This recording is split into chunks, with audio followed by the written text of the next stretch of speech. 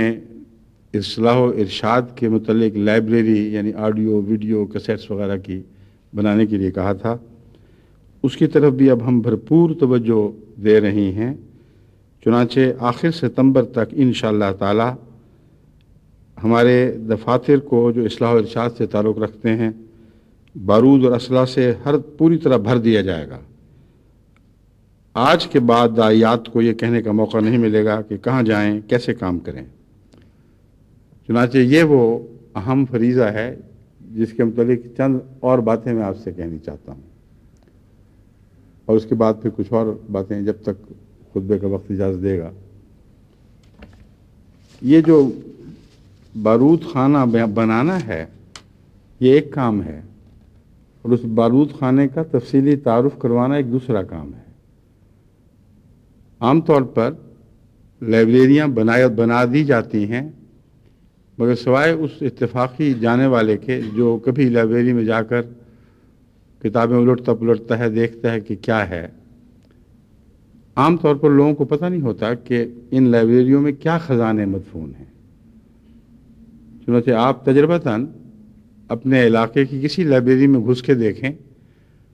اور وہ جو ان کے رجسٹر پڑے ہوئے ہیں ان کو دیکھیں، یا کارڈز کا مطالعہ کریں، یا گیلری میں پھریں اور کتابوں کے چہرے دیکھیں، تو اس وقت آپ کو پتہ چلے گا کہ میں کیا کہہ رہا ہوں۔ آپ یوں سمجھیں گے کہ ہم نے اپنی عمر تو ضائع کر دی، بڑی مزے کی باتیں تھیں، بہت سے خزانے مدفون تھے جن کی طرف ہماری کبھی نگاہ گئی ہی نہیں۔ چنانچہ حضرت مسیح موعود علیہ الصلوۃ والسلام کے متعلق حضرت صلی اللہ علیہ وآلہ وسلم نے جو پیشگوئی فرمائی تھی اس کا یہی مطلب تھا،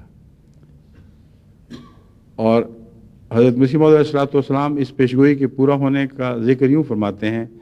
وہ خزائن جو ہزاروں سال سے مدفون تھے، اب انہیں دیتا ہوں یا میں انہیں دیتا ہوں گر ہووے کوئی امیدوار۔ کہ یہ خزائن تو تھے ہی، پہلے بھی تھے، یعنی خدا کی باتیں اور خدا کے کلام کی تشریحات، یہ باتیں تو انبیاء کے زمانوں سے ہمیشہ سے وہی چلی آ رہی ہیں۔ لیکن جیسا کہ حضرت اقدس محمد مصطفیٰ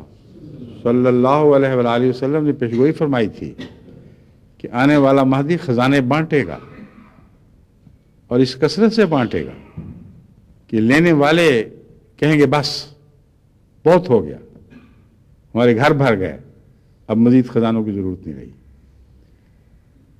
تو حضرت مسیح موعود علیہ السلام فرما رہے ہیں کہ یہ پیشگوئی میری ذات میں پوری ہوئی ہے، مسیح موعود کی ذات میں، کہ وہ خزائن جو ہزاروں سال سے مدفون تھے اب میں انہیں بانٹ رہا ہوں اور تقسیم کر رہا ہوں۔ بس اے جماعت احمدیہ، تم ہو وہ جس نے یہ خزانے بانٹنے ہیں۔ ان خزانوں کو بانٹنے سے پہلے لوگوں کو علم تو ہونا چاہیے کہ یہ خزانے ہیں کیا، ورنہ قرآن کریم نے انہی خزانوں کو ذکر کرتے ہوئے فرمایا ہے، اور یہ حدیث جہاں تک میرا ایمان ہے اسی آیت سے تعلق رکھتی ہے: وَإِذَا أَنْعَمْنَا عَلَى الْإِنسَانِ أَعْرَضَ وَنَأَىٰ بِجَانِبِهِ وَإِذَا مَسَّهُ الشَّرُّ كَانَ يَئُوسًا۔ کہ جب بھی ہم انعام تقسیم کرتے ہیں تو لوگوں کا کیا حال ہے کہ وہ پیٹھ پھیر کر چلے جاتے ہیں اور اس سے بے اعتنائی کرتے ہیں۔ تو ایک ہی خزانہ ہے جس کی طرف پیٹھ پھیری جاتی ہے، جس سے بے اعتنائی کی جاتی ہے، وہ اللہ کا انعام ہے جو نبوت کی صورت میں نازل ہوتا ہے اور روحانی انعامات کی صورت میں جاری کیا جاتا ہے۔ بس وہ علماء جو یہ سمجھتے ہیں کہ مہدی آئے گا اور دنیاوی خزانے بانٹے گا، بڑی بے وقوفی میں مبتلا ہیں۔ کبھی خدا کا کوئی بندہ دنیاوی خزانے بانٹنے نہیں آیا، بلکہ جب بھی آیا ان کے روپے پیسے کو خدا کی راہ میں خرچ کرنے کی تلقین کرتا ہوا آیا۔ جو امیر تھے بظاہر وہ غریب ہو گئے، مگر ان کے دل ان روحانی خزانوں سے بھر گئے جن کا ذکر قرآن کریم کی آیت میں ملتا ہے، اور جس کے متعلق حضرت اقدس محمد رسول اللہ صلی اللہ علیہ وآلہ وسلم نے پیشگوئی فرمائی تھی، اور ان معنوں میں یہ آیت آئندہ کی خبر دینے والی ہے۔ اذا کا مطلب ایک تو عمومی استمرار کے معنوں میں ہوا کرتا ہے، یعنی جب بھی خدا تعالیٰ کی طرف سے خزانے بانٹے جاتے ہیں تو لینے والے پیٹھ پھیر کر چلے جاتے ہیں۔ دوسرا، مستقبل کے متعلق بھی بین ہی یہی طرز بیان ہوگا۔ لفظ اذا کا معنی یہ ہوگا کہ آئندہ ایسا ہوگا، جب بھی ہوگا کہ خدا کی طرف سے خزانے بانٹے جائیں گے۔ عارض و نآ بجانبہ، تو انسان جس کی خاطر یہ بانٹے جا رہے ہوں گے وہ اعراض کرے گا، منہ پھیر لے گا اور ایک پہلو میں ہٹ جائے گا کہ مجھے اس کی ضرورت نہیں ہے، لیکن اس کے نتیجے میں اسے ضرور گزند پہنچے گا، ضرور تکلیف ہوگی۔ وَإِذَا مَسَّهُ الشَّرُّ، فَإِذَا مَسَّهُ الشَّرُّ یا وَإِذَا مَسَّهُ، وَإِذَا مَسَّهُ الشَّرُّ كَانَ يَئُوسًا، وہ خزانے لینے سے انکار کرے گا اور پھر جب اس کو شر پہنچے گا تو وہ بہت مایوس ہو جائے گا. وہ کہے گا اب تو ہمارے جینے کے کوئی سامان دکھائی نہیں دیتے، ہر طرف سے ہلاکت نے گھیر لیا ہے. تو جہاں تک خزانوں کے اکٹھا کرنے کا تعلق ہے، ان کی تقسیم کا تعلق ہے،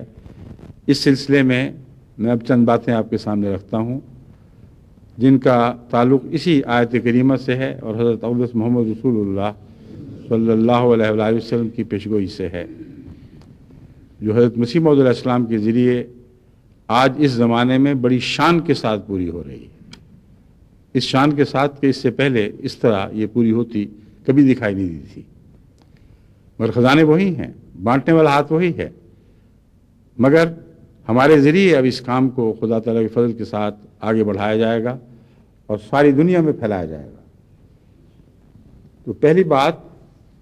تو یہ ضروری ہے کہ اس لائبریری کے متعلق پتہ تو چلے کہ ہے کیا کیا. بس جب آپ کیسٹس اکٹھی کریں گے، جب آپ آڈیو ویڈیو اور کتب رسائل اکٹھے کریں گے، تو جو اکٹھے کرنے والے ہیں ان کا فرض ہے کہ پڑھیں خود اور دیکھیں اور سنیں اور اپنے ذہن میں ان کی باتوں کی یادداشت محفوظ کریں، اور جو کچھ ان کے متعلق تعارف لائبریری میں ہونا چاہیے وہ ان تاثرات کا تعارف ہونا چاہیے جو پڑھنے، دیکھنے اور سننے کے بعد ان کے دلوں پر جاری ہوتے ہیں. ورنہ ہمارے یہاں بہت سے محنت کرنے والے خدا تعالیٰ کے فضل کے ساتھ ایسے ہیں اور باہر دنیا میں بھی ہیں جنہوں نے تمام آڈیو ویڈیو، سوال جواب، مجالس، یہ وہ جب سے میں یہاں آیا ہوں اس سے لے کر اب تک سب کا ریکارڈ مکمل کر لیا ہے، اور صرف ایک لفظ کا حوالہ آپ ایک لفظ ذہن میں رکھیں، اس کے حوالے سے آپ کو پتہ چل جائے گا کس کیسٹ میں مضمون ہے. مگر یہ لائبریری کا سسٹم ہے. لیکن اس سے آپ کو یہ نہیں پتہ چلے گا کہ فلاں چیز فلاں قسم کے لوگوں کے لیے غیر معمولی اثر کرنے والی ہے، فلاں چیز فلاں قسم کے سوالات کے جواب میں زیادہ اثر رکھنے والی ہے. یہ علم جب تک کوئی پڑھ کر ان سے گزرے نہ اس کو حاصل نہیں، کسی انسان کو حاصل نہیں ہو سکتا. چنانچہ مجھے یاد ہے کہ جب ہم لائبریری میں جایا کرتے تھے یہاں انگلستان ہی میں، سوئس میں، جب میں طالب علم تھا تو بعض مضامین کے متعلق محض کارڈ دیکھنے سے نہیں پتہ چلا کرتا تھا، تو لائبریرین کے پاس جانا پڑتا تھا. اور اس زمانے میں یہ رواج تھا، غالباً اب بھی ہوگا، کہ جو لائبریرین تھے وہ اس لائبریری کی کتابوں کا بہت مطالعہ کیا کرتے تھے. بلکہ بعض تو حیرت ہوتی تھی کہ کس طرح ہر کتاب پر نظر رکھ رہے ہیں. مگر اب یہ کلیریکل نظام زیادہ جاری ہو گیا ہے، مگر وہ علمی نظام کے لائبریرین کو پتہ ہو کہ فلاں مضمون میں فلاں نے کیا کچھ کہا ہے اور کون کیا مؤثر مواد آپ کو کس کتاب میں ملے گا، یہ اس زمانے میں تو ایک عام دستور تھا. چنانچہ جب لائبریرین سے جا کے کہتے تھے کہ ہمیں کنفیوشنزم کے متعلق فلاں مضمون چاہیے، تو وہ بتاتا تھا کہ ہاں فکر نہ کریں، آپ فلاں جگہ جائیں، وہاں ان آتھرز کی کتابیں ہیں، ان میں سے حق میں لکھنے والے یہ ہیں، مخالف لکھنے والے یہ ہیں، تشریحات کرنے والے یہ ہیں. اور تفصیل سے ان کتابوں کا، تفصیل سے تو نہیں مگر اختصار سے ان کتابوں کا وہ تعارف ضرور کروایا جاتا تھا جو تحریری رجسٹر کے مقابل پر نسبتاً تفصیلی ہوتا تھا. بس جب میں نے تفصیل سے کہا ہے تو یہ میری مراد تھی کہ رجسٹروں پہ تو بالکل خلاصہ ملتا ہے، مگر ایک پڑھنے والے کے ذہن میں اس خلاصے کی کچھ تفصیل ہوتی ہے جو نئے آنے والے کے لیے رہنما بن جاتی ہے. بس سب سے پہلے اس لائبریری کے قیام کے متعلق یہ بات پیش نظر رکھیں کہ اگرچہ وقت طلب بات ہے مگر کرنا تو ہوگا. ہر لائبریری جو آپ کے ہاں اصلاح و ارشاد کی بنتی ہے اس جگہ کے اسپیشلسٹ ہونے چاہیے جو اس کو دیکھیں، اس کو پڑھیں اور سنیں، اور پھر ذہنی طور پر پوری طرح تیار ہوں کہ آئندہ لوگوں کی رہنمائی کر سکیں، بتا سکیں کہ کون سی چیز کہاں موجود ہے۔ ورنہ بسا اوقات یہ سوال اٹھتا ہے جی فلاں دوست ملا ہے، اس کے یہ خیالات ہیں، اب اس وقت مقامی جماعتیں پریشانی میں مبتلا ہو جاتی ہیں کہ یہ خیالات ہیں، ہم کیا جواب دیں؟ وہ کہتے ہیں اچھا سلسلے کا لٹریچر پڑھاؤ اس کو، پر کیا لٹریچر پڑھاؤ؟ اور وہ دلچسپی کیوں لے گا جب تک آپ کچھ دلچسپی کی باتیں بیان نہ کریں؟ آج کل خدا تعالیٰ کے فضل کے ساتھ اسلامی اصول کی فلسفی کا دور ہے اور اس کا تعارف کروایا جا رہا ہے۔ جہاں جہاں تعارف کروایا گیا ہے وہاں بہت شدت سے طلب پیدا ہوئی ہے، جہاں تعارف نہیں کروایا گیا وہاں طلب بھی پیدا نہیں ہوئی۔ بس طلب پیدا کرنا اس لیے ضروری ہے کہ قرآن کریم فرماتا ہے وَإِذَا أَنْعَمْنَا عَلَى الْإِنسَانِ أَعْرَضَ وَنَأَىٰ بِجَانِبِهِ۔ تمہیں دقتوں کا سامنا ہوگا، تم اپنی طرف سے لائبریریاں بنا بیٹھو گے خزانوں کی، لیکن جب لوگوں سے کہو گے تو وہ منہ موڑ لیا کریں گے، وہ پہلو تہی کرتے ہوئے ہٹ جایا کریں گے۔ اس لیے ان کے دلوں میں شوق پیدا کرنے کے لیے یا یہ بتانے کے لیے کہ ان کی طلب کیا ہے اور اس کا جواب کہاں ہے، ہر منتظم گروہ کو، اور میں منتظم نہیں کہہ رہا، گروہ کہہ رہا ہوں، اس لیے کہ میں جانتا ہوں کہ اب یہ ایک آدمی کے بس کی بات نہیں رہی۔ آپ کے ہر چھوٹے حلقے میں بھی، ہر چھوٹی سی لائبریری ہو، وہاں بھی ایک نوجوانوں کا، لڑکیوں کا الگ اور لڑکوں کا الگ گروپ بنانا ہوگا، ایک چھوٹا سا گروہ ہوگا جو اس معاملے میں خود مطالعہ کر کے اپنے ذہنوں کو روشن کریں گے اور پھر گرد و پیش اپنے ماحول میں سب کو بتائیں گے کہ یہ چیزیں ہیں ہمارے پاس موجود ہیں، تمہارے اس قسم کے دوست اس قسم کے سوالات کرتے ہیں، بے تکلف ان کو لے کے آؤ، یہ ہمارے پاس آؤ اور ہم تمہیں معین چیزیں بتائیں گے کہ ان کے اوپر اثر انداز کرنے والی کیا کتابیں ہمارے پاس موجود ہیں، کس کی زبان میں موجود ہیں،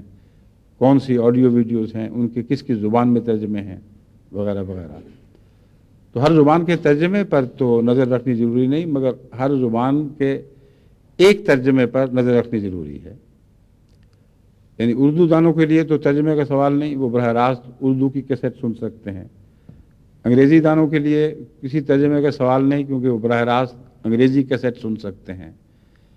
عربی دانوں کے لیے عربی سوال جواب میں بہت کچھ مواد موجود ہے۔ لیکن جو میں بات کہنا چاہ رہا ہوں وہ یہ ہے کہ جو اردو دان ہیں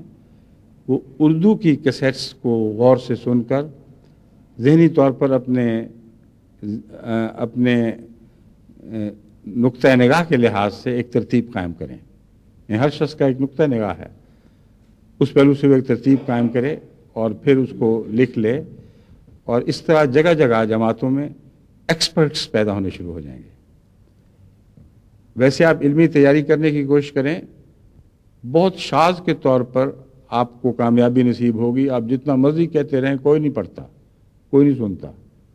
ان کے اور بہت سے کام پڑے ہوئے ہیں۔ لیکن جب ذمہ داری ڈالیں گے کہ تم نے تو رہنمائی کرنی ہے، اے نوجوانوں کے گروہ یہ کتابیں پکڑو، ان پر غور کرو اور آگے تم لوگوں کو بتانا شروع کرو۔ تو اس کا دوسرا فائدہ جو بہت ہی اہم ہے وہ یہ ہے کہ آپ کے پاس لٹریچر کے مطالعہ، احمدیت کے مضامین کا مطالعہ کرنے والے ایسے عشاق پیدا ہو جائیں گے۔ جب ایک دفعہ گزریں گے یا دو دفعہ گزریں گے تو ان کو اس بات کی دھن لگ جائے گی کہ اب ہم یہ سب کچھ پڑھا کریں، کیونکہ ان بیچاروں کو تو پتہ ہی نہیں، وہ تو کبھی لائبریری کی گیلری میں گھسے بھی نہیں، دیکھا ہی نہیں کہ دونوں طرف الماریوں میں کیا کچھ سجا پڑا ہے۔ تو ان معنوں میں ان لائبریریوں کو جن کی میں بات کر رہا ہوں لوگوں سے آشنا کرانے کے لیے لائبریرین بنانے ہوں گے، اور ان لائبریرین کو پھر چاہیے کہ وہ اپنے تاثرات کو اس رنگ میں رکھیں، منضبط کریں، کتابی تحریری صورت میں بھی اور تصویری صورت میں بھی، کہ اس کے نتیجے میں بآسانی آنے والوں کی توجہ اس طرف مبذول کر سکیں۔ اس میں لازم ہے کہ نئے آنے والوں کو بھی شامل کیا جائے، اور جیسا کہ میں نے بیان کیا تھا جو ترک ہیں وہ آپ کی لائبریری کے ترکی حصے کے اوپر معمور ہوں، ان کے سپرد یہ کام ہو کہ یہ ترکی چیزیں ہمارے پاس لائبریری سی، اس میں کتابیں بھی، ہمیں تو کچھ پتہ نہیں چلتا، تم پڑھو،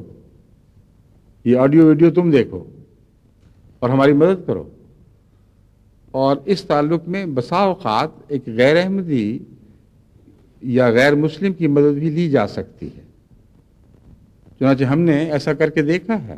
میرا تجربہ ہے ذاتی طور پر، کہ جب کسی مثال کے طور پر، میں یہاں میرا اس قسم کا ذاتی تجربہ نہیں، لیکن پہلے اس سے بہت ہو چکا ہے، یہاں اگر کسی ترکی غیر احمدی دوست کو جو صاحب علم ہو، ایک احمدی درخواست کرے کہ آئیں ذرا آپ میرے گھر کھانے پہ تشریف لیں، میں نے آپ سے بات کرنی ہے،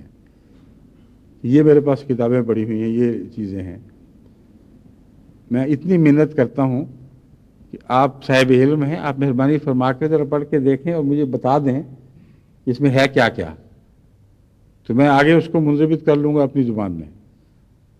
اگر اس قسم کی درخواست کی جائے عاجزی کے ساتھ، تو انسانی شرافت کا تقاضا یہ ہے کہ اکثر لوگ حامی بھریں گے اور کہیں گے ہاں ٹھیک ہے، ہم مدد کرتے ہیں۔ بنگالیوں کی مدد دی جا سکتی ہے،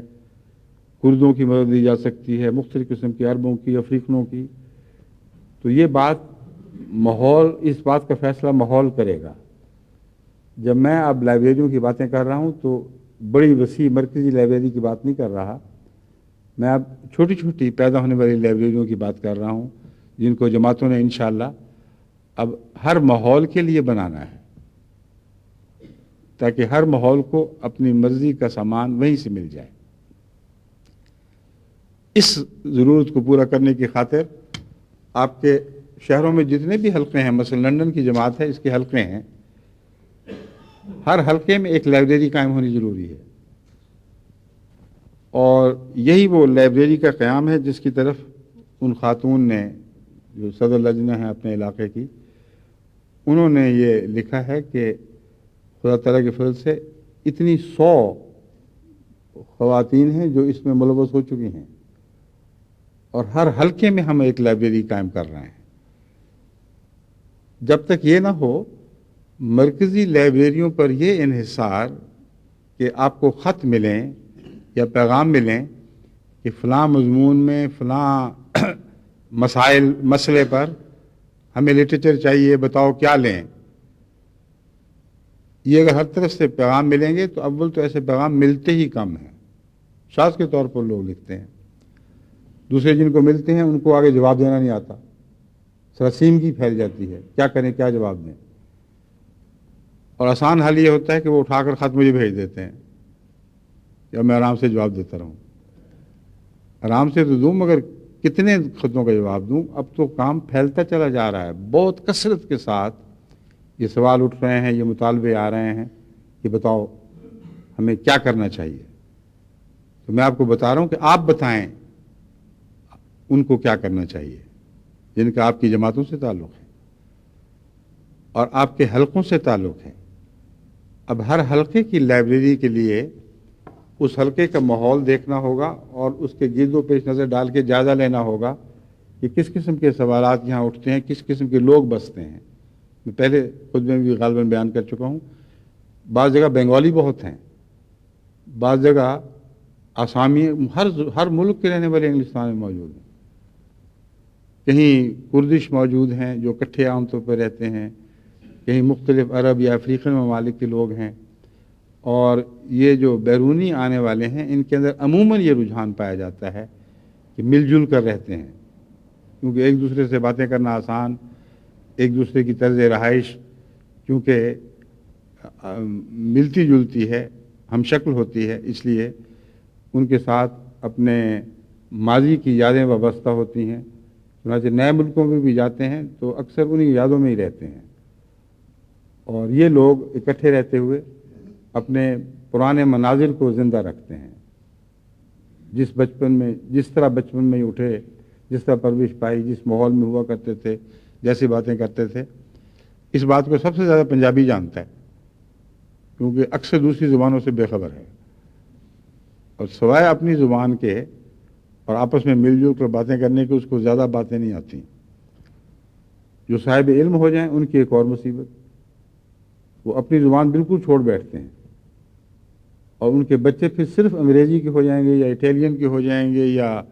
اسپینش کے ہو جائیں گے، ان کو اپنا پس منظر کا پتہ نہیں۔ تو یہ باتیں بھی وہ ہیں جو ضمناً سامنے آ جاتی ہیں۔ اس کو ختم کریں، یہ سلسلے تبلیغی جماعتوں کے سلسلے نہیں ہوا کرتے، یعنی حقیقت میں وہ جماعتیں جو حضرت صلی اللہ علیہ وآلہ وسلم کے نقش قدم پر تبلیغ کے لیے قائم کی گئی ہیں، ان کے یہ مزاج نہیں ہیں۔ اسی لیے میں نے جرمن جماعت کے مخلص بچوں کو جو بڑی تیزی سے اخلاص سے حصہ لے رہے ہیں جماعتی کاموں میں، اور مجھے جرمن زبان میں خط لکھتے تھے اور اتنے موٹے موٹے تھدے لگ جاتے تھے جرمن زبان کی فائلوں کے، ان سب کو میں نے کہہ دیا کہ آئندہ سے تمہیں جواب ہی نہیں ملے گا جب تک اردو میں نہ لکھو گے۔ اس کا یہ مطلب نہیں کہ مجھے اردو اچھی لگتی ہے، اردو اچھی لگتی تو ہے، مگر زبانوں کے موازنے میں پھر آ کر اردو کا اپنا ایک مقام ہے، جرمن کا اپنا مقام ہے، ہر زبان کی اپنی ایک اہمیت ہے، اپنا ایک مذاق ہے، اور ہر زبان بولنے والے کو اس سے محبت ہوا کرتی ہے۔ تو یہ ہرگز مراد نہیں کہ جرمن چھوڑ دیں اور اٹیلین چھوڑ دیں اور صرف اردو کو پکڑ لیں۔ اردو سیکھنا اس لیے ان کے لیے ضروری ہے کہ حضرت مسیح علیہ السلام کا اور سلسلے کا لٹریچر اکثر اردو میں ہے، اس وجہ سے وہ بے شک سیکھیں، شوق سے سیکھیں، ان کو فائدہ ہوگا، لیکن اپنی زبان ان کو نہیں بھولنی۔ جہاں بھی جائیں، اگر اٹیلین ہیں تو لازم ہے کہ اپنے بچوں کی اٹیلین زبان میں اچھی تربیت کریں، اگر پنجاب سے تعلق رکھتے ہیں تو اردو زبان میں تربیت کریں، کیونکہ پنجابی تحریری زبان کے طور پر ان کے کسی کام نہیں آئے گی۔ ایسی اکیڈمیز بنی ہوئی ہیں پاکستان میں جن میں بہت اچھے ماہرین فن تیار ہو رہے ہیں۔ ایک ایم ڈی بھی ہیں، ان میں محمد یعقوب صاحب غالباً کا نام ہے، یعقوب امجد، وہ مجھے لکھتے رہتے ہیں کہ دیکھو ہم نے پنجابی میں یہ کر دیا وہ کر دیا، مگر کبھی انہوں نے یہ نہیں سوچا کہ کتنے لوگ لائبریری جا کر ان کا پنجابی ترجمے والا لٹریچر پڑھتے ہیں۔ جو پنجابی کے شوقین ہیں، جن کا ایک گروہ بنا ہوا ہے، ایک سوسائٹی ہے، وہ سارے حصہ لیتے ہیں، اور عامت الناس کو اس سے کوئی تعلق نہیں۔ ٹھیٹھ پنجابی بولتے ہیں، اردو آتی بھی نہیں، مگر پڑھتے ہیں تو اردو میں پڑھتے ہیں۔ تو حقیقت کو دیکھنا ضروری ہے۔ اس لیے میں نے ان بچوں کو کہہ دیا ہے کہ تم مجھے جب تک اردو میں خط نہیں لکھو گے میں تمہیں جواب ہی نہیں دینا۔ اب وہ مجبور ہیں، بیچارے ٹوٹا پھوٹا لکھنے لگ گئے ہیں ماشاءاللہ، لیکن یہ اس لیے ضروری ہے کہ موازنہ زبانوں کا ضروری ہوا کرتا ہے۔ ہر زبان اپنی اہمیت رکھتی ہے، لیکن جب تک ایک سے زیادہ زبانیں داعین اللہ کو نہ آئیں، اس وقت تک وہ حقیقت میں خدمت کا حق ادا نہیں کر سکتے۔ تو اس طرح آپ زبانیں تو سیکھیں گے، مگر جو میں اب بات کر رہا ہوں وہ یہ ہے کہ اپنی لائبریری کو ایک بہانہ بنا لیں لوگوں تک پہنچنے کا، اور ایسا بہانہ ہو جو واقعتاً حقیقی ہو، جھوٹا بہانہ نہ ہو۔ آپ کو ٹرکش نہیں آتی، مگر ٹرک ہیں جن کو آتی ہے، ان کے پاس جائیں۔ آپ کو چینی نہیں آتی ہے، مگر چینی ہیں جن کو آتی ہے، جب وہ پڑھیں گے تو وہ پھر آپ کے مضمون میں بھی دلچسپی لیں گے۔ یہاں تک کہ جو مترجمین ہیں، بعض مترجمین ایک دو کتابوں کا ترجمہ کرنے کے بعد کہتے ہیں کہ اب ہمیں اور لٹریچر بھیجو، اب ہم اپنی خاطر معلوم کرنا چاہتے ہیں۔ بعضوں کی کائے پلٹ جاتی ہے۔ ایک چینی مترجم نے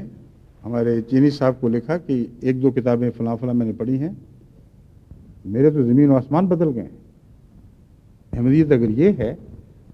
تو سارے چین کا ہی مذہب ہونا چاہیے۔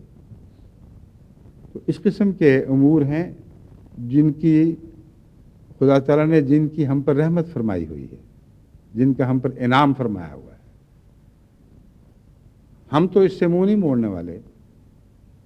لیکن غیر منہ موڑیں گے جب تک ان کو اس کی انعام کی حیثیت کا علم نہ ہو۔ بس پتہ ہونا چاہیے کہ نعمت ہے، اور نعمت کے علم کے لیے یہ بھی ضروری ہے کہ جو نعمت بانٹ رہے اس کو تو پتہ ہو کہ نعمت ہے۔ اب یہ مشکل ہے جو آج درپیش ہے کہ بہت سے احمدی بھی ایسے ہیں جن کے پاس اتنا وقت ہی نہیں رہا یا بچپن سے ان کی تربیت ایسی نہیں ہوئی کہ ان کو احمدیت کی نعمتوں کا علم نہیں، اس کا مزہ انہوں نے چکھا نہیں ہے، یعنی وہ نعمتیں جو خزانوں کی صورت میں بانٹی جا رہی ہیں. اس لیے جب پتہ چلتا ہے تو پھر وہ اللہ تعالیٰ کے فضل سے فوری طور پر اس طرف متوجہ ہو جاتے ہیں. تو اس طرح دو طرح سے ہمیں فائدہ ہوگا. ایک وہ احمدی جن کو آپ نے کام سپرد کرنا ہے، آپ نے کہنا ہے کہ تم نے سیکھنا ہی سیکھنا ہے، آگے کام کو بڑھانا ہے. تمہیں علم نہیں ہوگا تو کیسے بڑھاؤ گے؟ وہ پڑھیں گے، وہ سنیں گے اور ان کے دل بدل جائیں گے. میں نے شاید پہلے بھی ذکر کیا تھا، ایک دوست میرے سامنے ذکر کیا کہ ساری عمر میں نے ضائع کر دی، خدا نے ہر طرح سے نعمت عطا فرمائی تھی، اچھے کھاتے پیتے انسان، لیکن اب ایم ٹی اے کے ذریعے جب خطبے دیکھے ہیں تو اس وقت مجھے پتہ چلا ہے کہ میں کن باتوں سے محروم تھا. اور اب وہ خدا تعالیٰ کے فضل سے بہترین داعی اللہ اور اپنی جماعت میں چوٹی کی مالی قربانی کرنے والے ہیں. مگر یہ ایک آدمی نہیں، کثرت سے ایسے پیدا ہو رہے ہیں. مگر جو غیر احمدی ہیں ان تک بات میں کر رہا ہوں. آپ میں سے جو واقف ہیں اتفاقاً خطبے سن کے ایم ٹی اے کے ذریعے، ان کو تو اللہ تعالیٰ کے فضل سے پتہ چل چکا ہے. ان کو چاہیے کہ وہ اپنی لائبریریوں میں اپنے مزاج کے مطابق مددگار بن جائیں. لیکن اس کے باوجود بہت کچھ ہے جو دوسری زبانوں میں ہے جن کا ان کو علم نہیں. اب دورے ہوتے ہیں جرمن زبان میں، جرمنی کے، جس میں جرمن زبان استعمال ہوتی ہے، عربی استعمال ہوتی ہے، ترکی استعمال ہوتی ہے اور بنگالی استعمال ہوتی ہے، افغانی استعمال ہوتی ہے. یعنی ایک دورے میں ایک ہی زبان تو نہیں، بعض ممالک میں 10 12 زبانیں استعمال ہو رہی ہیں. اور ان سب کے تراجم جرمن یا انگریزی اور کسی اور زبان میں موجود ہیں. تو خزانے تو بہت ہیں اللہ کے فضل سے، جو حضرت صلی اللہ علیہ وسلم کی پیشگوئی کے مطابق آج بانٹے جانے ہیں. اور بانٹنے والا ہاتھ حضرت مسیح موعود علیہ السلام کا ہاتھ ہے، اس میں کوئی شک نہیں ہے. آپ ان کی نعمت کو سمجھیں، ان کی نعمت کی حیثیت کو سمجھیں. اور جہاں جہاں لائبریری قائم کر رہے ہیں، جیسا کہ میں بیان کر رہا ہوں، وہاں آپ کی ایکسپرٹس کی ٹیم تیار ہونی چاہیے جن کو پتہ ہو کہ اپنے ماحول کو میں نے کیا بتانا ہے. پھر جب آپ ارد گرد و پیش نظر ڈال کے لوگوں کے مسائل دیکھیں گے تو آپ کو سمجھ آ جائے گی کہ اس کا مسئلہ فلاں کتاب میں ہے. وہاں پہنچیں اور بتائیں کہ تمہارا مسئلہ اس میں ہے. اور اس ضمن میں ہومیوپیتھی جو بظاہر ایک بے تعلق مضمون ہے، لیکن وہ بھی علم شفا ہے، اس کا بھی گہرا تعلق ہے. چنانچہ انڈونیشیا سے ہمارے عبدالقیوم صاحب، جو اللہ تعالیٰ کے فضل سے ایک بہت ہی مخلص اولین احمدی کی اولاد ہیں، عبدالباسط جو ہمارے مبلغ ہیں، ان کے بھائی، وہ دنیا میں بڑے عہدے پر فائز ہیں. ان کو جنون ہو گیا ہے تبلیغ کا، اور ہومیوپیتھی کے متعلق وہ مجھے بتا رہے تھے کہ میں تو حیران ہوں کہ اتنا بڑا تبلیغ کا ذریعہ ہم اس سے غافل بیٹھے ہوئے تھے. وہ کہتے ہیں ہمارے ایک مبلغ تو کہتے ہیں کہ اب مجھے دوسرے کاموں کا وقت ہی نہیں ملتا. وہ کہتے ہیں دن رات مریض آ رہے ہیں اور وہ آ کے مجھے کہتے ہیں کہ یہ کرو اور وہ کرو. اسی تعلق میں پھر جماعت احمدیہ سے تعارف ہو رہا ہے، اور خدا کے فضل سے وہ لوگ جو پہلے احمدیت کا نام سننے کے لیے تیار نہیں تھے، اب کثرت سے احمدیت کی باتیں کرنے لگے ہیں. اور اللہ تعالیٰ مدد بھی ایسی کرتا ہے کہ آدمی حیران رہ جاتا ہے. مجھے انہوں نے قیوم صاحب نے کل اپنے بعض واقعات سنے، میں حیران رہ گیا کہ اس دوائی سے تو فائدہ ہونا ہی نہیں چاہیے تھا. جو بتا رہے تھے فلاں آدمی آیا، اس نے کہا یہ مجھے تکلیف ہے، میں نے کہا فوراً سلفر 200 اور گولی کی طرح، یعنی گولی بیماری کو وہ لگ گئی. یعنی دوسرے دن آ کے چند دن کے بعد کہا بالکل ٹھیک ٹھاک. ایک مولوی کی بات بتا رہے تھے کہ ایک ڈاکٹر صاحب کے پاس ایک مریض آیا جس کو جلدی بیماری تھی، جو بہت ہی خطرناک، سنگین اور ہمیشہ کے لیے چمٹ جانے والی بیماری ہے. اور اس مریض نے جب اس سے جو جلدی مریض تھا اس نے ان سے باتیں کی، تو آخر ان کو تسلیم کرنا پڑا کہ بات یہ میں تمہارا علاج تو کروں گا لیکن بیماری نہیں چھوڑے گی۔ اس نے کہا اگر بیماری مجھے نہیں چھوڑے گی تو میں تمہیں چھوڑ دیتا ہوں، مجھے کیا ضرورت ہے تمہارے پاس آنے کی، میں وہ احمدی مبلغ ہے اس کے پاس جاؤں گا۔ چنانچہ اس مبلغ کے پاس پہنچے۔ اب اللہ تعالیٰ کی شان دیکھیں کہ انہوں نے جو دوا دی 1 ہفتے سے بھی کم عرصے میں ان کی جلد بالکل صاف اور شفاف نکل آئی، اس کا نشان تک باقی نہیں رہا۔ اور وہ پھر ڈاکٹر کے پاس گیا، اس نے کہا میرا معائنہ تو کرو۔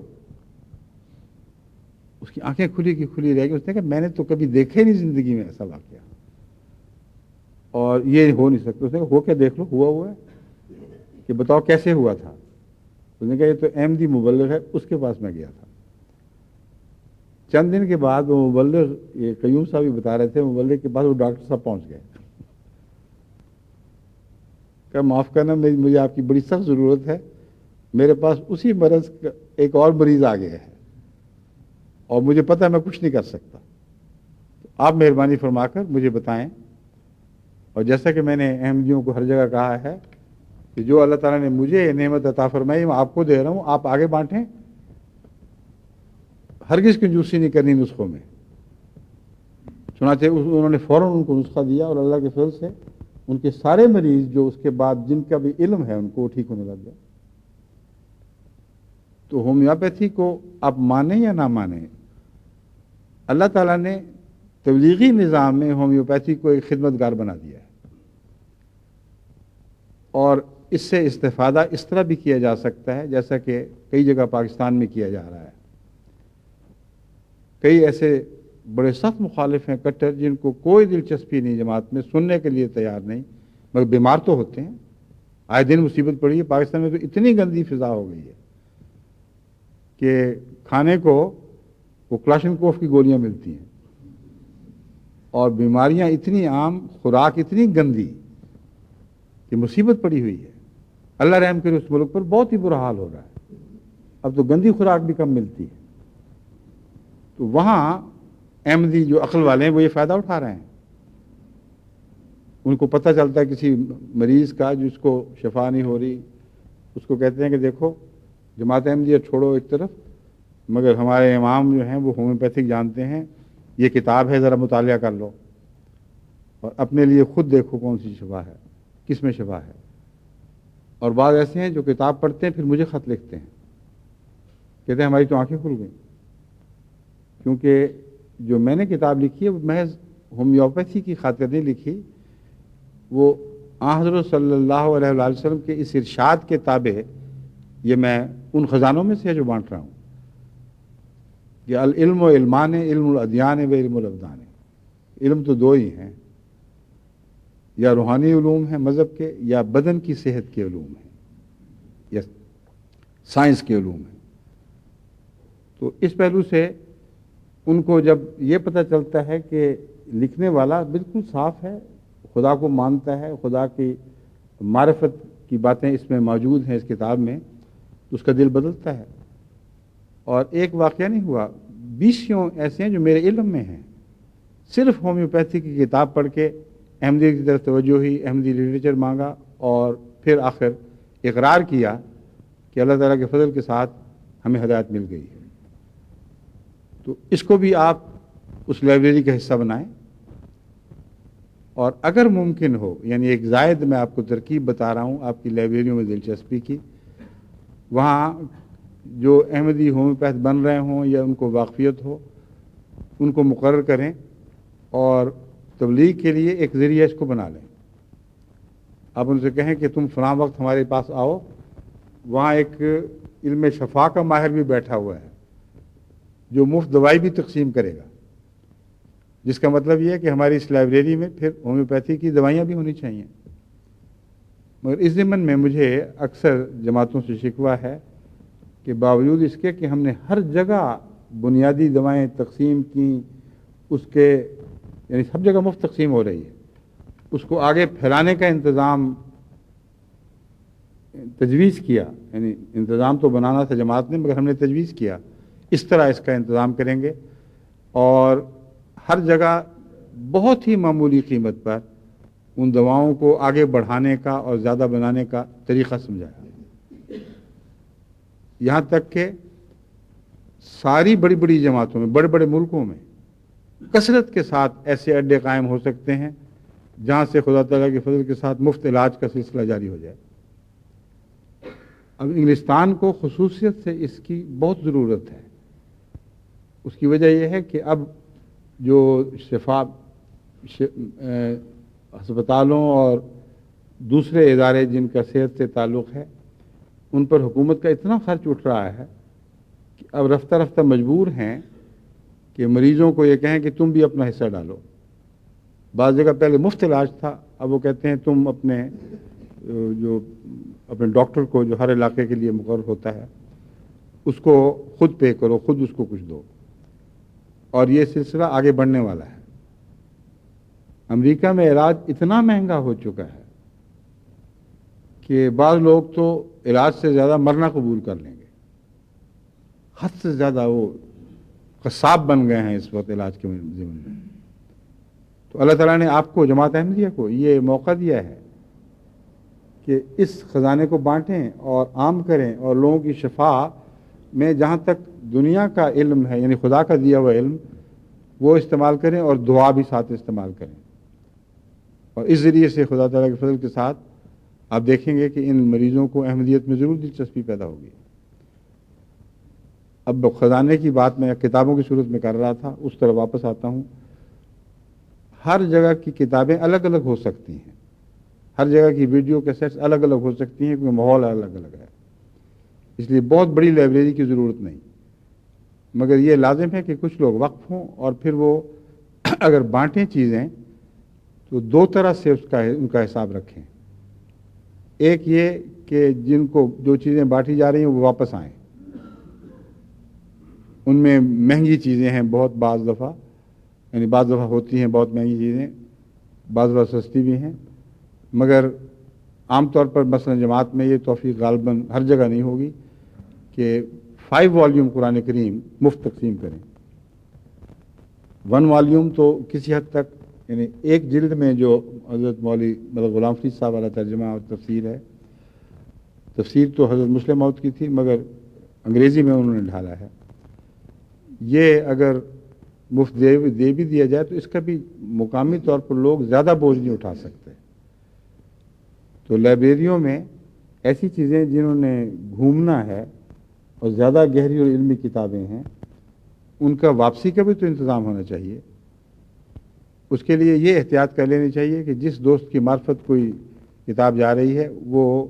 ذاتی طور پر حاصل کرے اور ضامن ہو اس بات کا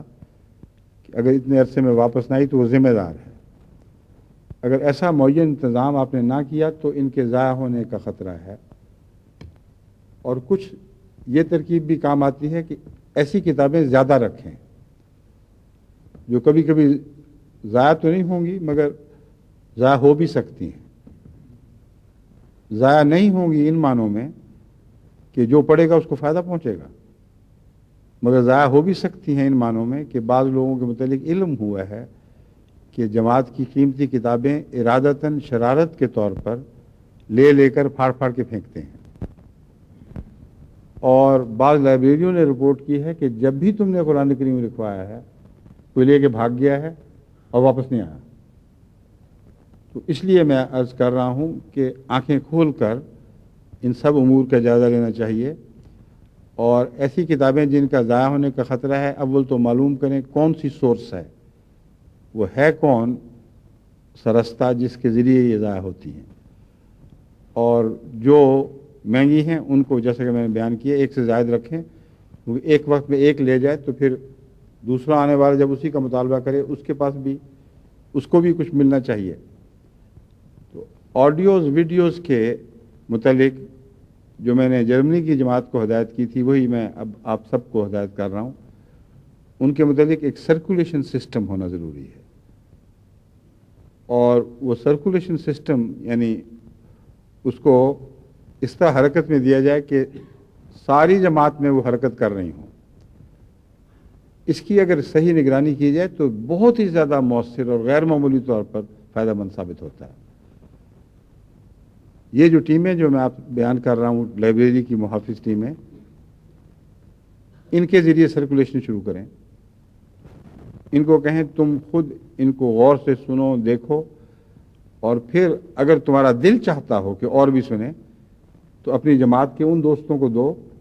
جو اپنے ماحول سے دوسروں کو بلا کر دکھا سکیں۔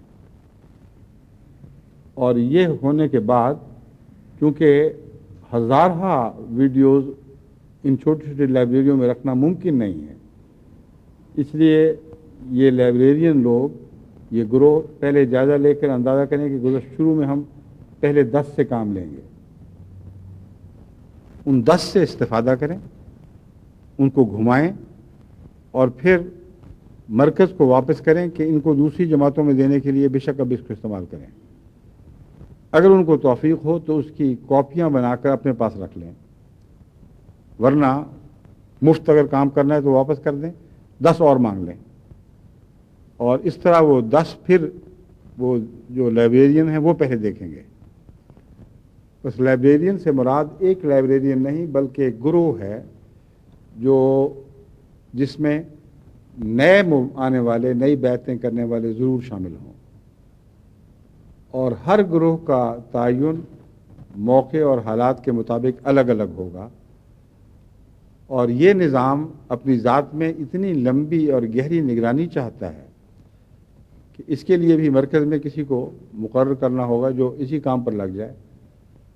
یا ایک سے زائد آدمی مقرر کرنے ہوں گے جن کا کام یہ ہو کہ سارے ملک میں گھومتے پھریں، ہر جگہ پہنچ کے پتہ کریں کہ ذرا مجھے اپنی لائبریری تو دکھاؤ۔ پتہ کریں گے تو شاید پتہ لگے گا کہ ہے ہی نہیں کوئی، کہ اچھا بابا اس سے تو شروع کرو، میں تمہارے لیے چھوٹی سی لایا ہوں ایک ساتھ۔ چنانچہ ایسی لائبریریاں ساتھ لے کر پھر سکتے ہیں۔ ان لائبریریوں کا زیادہ وسیع ہونا ضروری نہیں ہے شروع میں۔ اگر آپ نے اس طرح کام شروع کیا جس طرح عام طور پر لوگ کرتے ہیں کہ ایک وقت میں بیٹھ کر فہرستیں بنائیں اور بھاری کام اپنے ذمہ لے لیا کہ ہر لائبریری میں یہ کتاب بھی ضروری ہے، وہ بھی ضروری ہے، فلاں ویڈیو ضروری ہے، فلاں ویڈیو ضروری ہے، تو 1000 تک تو تعداد پہنچ ہی جائے گی۔ نہ آپ میں توفیق ہوگی کہ ان کو پوری طرح جاری کر سکیں، نہ جماعت میں توفیق ہوگی ہر ایسی لائبریری کو اتنی بڑی کتابیں اور ویڈیو دے سکیں۔ تو یہ جو آخری بات میں وقت دیکھ رہا ہوں اس کی نسبت سے آپ کو کہہ رہا ہوں، آخری بات تو دعا کی ہے، لیکن اس سے پہلے یہ میں سمجھانا چاہتا ہوں کہ اپنی توفیق کے مطابق کام کریں، ہرگز توفیق سے زیادہ بوجھ نہ اٹھائیں۔ اس بات کو بارہا میں بتا چکا ہوں، لا یکلف اللہ نفسا الا وسعہا۔ اللہ تعالیٰ کسی کو اس کی توفیق سے بڑھ کر اس پر بوجھ ڈالتا ہی نہیں ہے، حالانکہ خود توفیق بڑھانے والا ہے، مگر بڑھاتا اس وقت ہے جب اس وقت کی توفیق کے مطابق ایک شخص اپنا پورا بوجھ اٹھا لیتا ہے۔ تو وسعت اور چیز ہے اور ایک موقع پر توفیق اور چیز ہے۔ اس بارے میں ایک دفعہ مجھے یاد ہے خطبے کا ایک بڑا حصہ میں نے خرچ کیا تھا اور آپ کو سمجھایا تھا کہ لا یکلف اللہ نفسا الا وسعہا میں جو وسعت ہے وہ ایک بڑی وسعت کا نام بھی ہے جو آخری حدیں ہیں انسان کی، مگر خدا تعالیٰ جب فرماتا ہے الا وسعہا تو اس سے مراد یہ ہے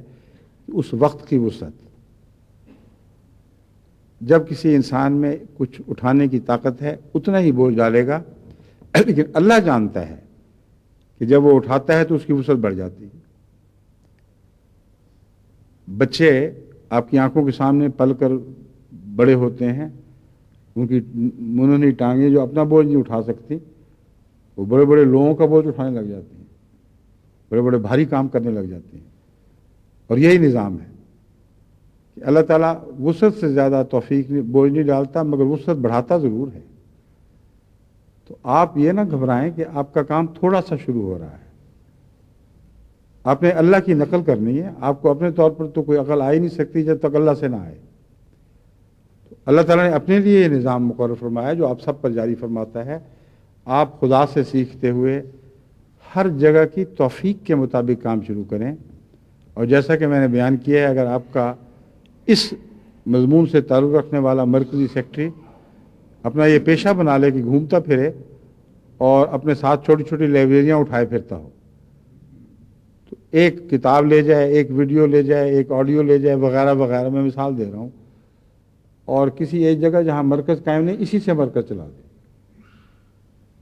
اور جب یہ استعمال ہوں گی، جب یہ ہضم ہو جائیں گی، تو اس جماعت کی توفیق بڑھ جائے گی۔ پھر مطالبہ ادھر سے آئے گا کہ آپ فلاں دیں گے، وہ تو ہم ختم کر بیٹھے ہیں، اب اور لائیں۔ چنانچہ جن بچوں کو کہانیوں کی عادت پڑتی ہے وہ ختم ہوتے ہی پھر لائبریری پہنچتے ہیں، پھر ختم ہوتے ہی پھر لائبریری پہنچتے ہیں۔ تو آپ کی مرکزی لائبریری میں آنے والوں کی تعداد بھی بڑھے گی، اور ان کو پتہ ہوگا کہ اب ہم نے کہاں مدد کے لیے پہنچنا ہے۔ تو میں امید رکھتا ہوں کہ اس طریق پر اس چھوٹی سی لائبریری کو خدا تعالیٰ برکت دینے لگ جائے گا، اور ابتدا میں بڑی لائبریریاں نہ بنائیں، یہ میں سمجھا رہا ہوں آپ کو۔ بنانی ضرور ہے مگر چھوٹی بنائیں، کیونکہ مجھے پتہ ہے، مجھے سال ہا سال کا تجربہ ہے کہ جہاں بھی ان باتوں کو نظر انداز کر کے بوجھ توفیق سے بڑا، وہی نظام ٹوٹ گیا۔ اور اکثر یہ ٹوٹے بکھرے ہوئے نظام پھر بعد میں دکھائی دیتے ہیں، ہم نے فلاں جگہ بھی کام شروع کیا تھا، کچھ نہیں فائدہ ہوا، فلاں جماعت نے کام شروع کیا تھا، اب نہیں رہا۔ مگر اگر خدا تعالیٰ کے نظام کو آپ پکڑیں گے تو یہ ہو نہیں سکتا کہ کام اپنے آپ کو آگے نہ بڑھائے۔ یہ ویسی بات ہے جیسے کوئی تاجر چھوٹی سی پھیری سے کام لیتا ہے، مگر توفیق کے مطابق، توفیق سے بڑھ کر نہیں اٹھاتا، مگر جو اٹھاتا ہے وہ اپنے لیے اور سامان پیدا کرتا چلا جاتا ہے، یہاں تک کہ وہ چھوٹی سی پھیری ایک چھوٹی سی دکان میں بدل جاتی ہے، چھوٹی سی دکان بڑے کاروبار بننے لگ جاتی ہے۔ مگر وہ جاہل جو قرضے لے کر شروع میں بڑی دکان کی باتیں کرتے ہیں، میں نے تو اکثر ان کی عمریں غلطی دیکھی ہیں کہ وہ پھر جائیدادیں بھی بیچ دیں تو قرضے نہیں اترتے۔ لا یکلف اللہ نفسہا کا ایک یہ بھی مضمون ہے جو آپ سب کو سمجھنا چاہیے۔ یہ خزائن جو آپ بانٹ رہے ہیں، ان خزائن میں دنیا کے خزائن بھی ہیں، ان کے ساتھ بھی یہی سلوک ہے۔ آپ اپنی معیشت کا اتنا بوجھ اٹھائیں، خواہ وہ تھوڑا ہو مگر ہو اتنا جو اٹھا سکتے ہیں، اور یاد رکھیں کہ اگر خدا کے حکم کے مطابق آپ نے ایسا کیا ہو تو اللہ تعالیٰ وسعت کو ضرور بڑھایا کرتا ہے، ہو نہیں سکتا کہ نہ بڑھائے۔ اور جو محض اللہ کی خاطر کرتا ہے اس کو غیبی مدد بھی ملتی ہے، دیکھتے دیکھتے برکتیں ملنی شروع ہو جاتی ہیں، مگر دل صاف اور پاک ہونا چاہیے۔ اگر نیت میں کہیں گند آ گیا تو پھر وہ گند آخر تک ساتھ چلے گا، آپ کی کسی کام میں برکت نہیں رہنے دے گا۔ بس تبلیغ کی طرف توجہ میں جو ایک اور نقطہ آپ کو سمجھانے والا تھا وہ یہی تھا، مگر اس کے بہت سے پہلو ہیں جن پر مزید روشنی ڈالنی ہوگی۔ اگر خدا نے توفیق دی تو اس سفر کے درمیان خطبات میں یا پھر بعد میں واپس آ کر انشاءاللہ اس مضمون کو میں پھر پکڑوں گا۔ اب میں اجازت چاہتا ہوں یہ یاد دلاتے ہوئے کہ اپنے لیے دعائیں ضرور کریں۔ دعاؤں سے سارے کام آسان ہو جاتے ہیں، کوئی مشکل نہیں رہتی۔ بسا اوقات انسان بڑی مصیبت میں مبتلا بیٹھا ہوتا ہے کہ ابھی اس کا حل نظر نہیں آ رہا، اس کا حل نظر نہیں آ رہا۔ اگر واقعتاً توجہ خدا کی طرف ہو اور دعا کی طرف مائل ہو تو ساری مشکلیں دیکھتے دیکھتے آسان ہو جاتی ہیں، پتہ نہیں لگتا کہ یہ مشکلیں گئی کہاں۔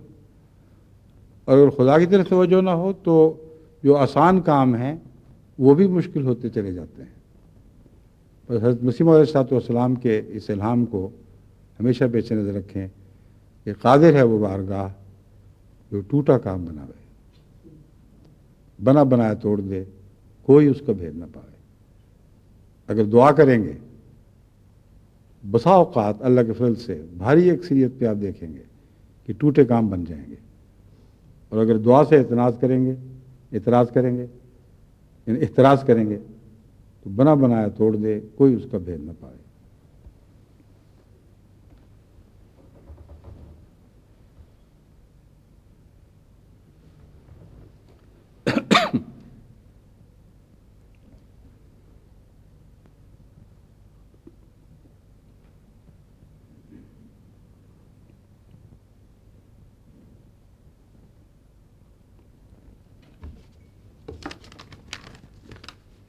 الحمد لله نحمده ونستعينه ونستغفره ونؤمن به ونتوكل عليه ونعوذ بالله من شرور أنفسنا ومن سيئات أعمالنا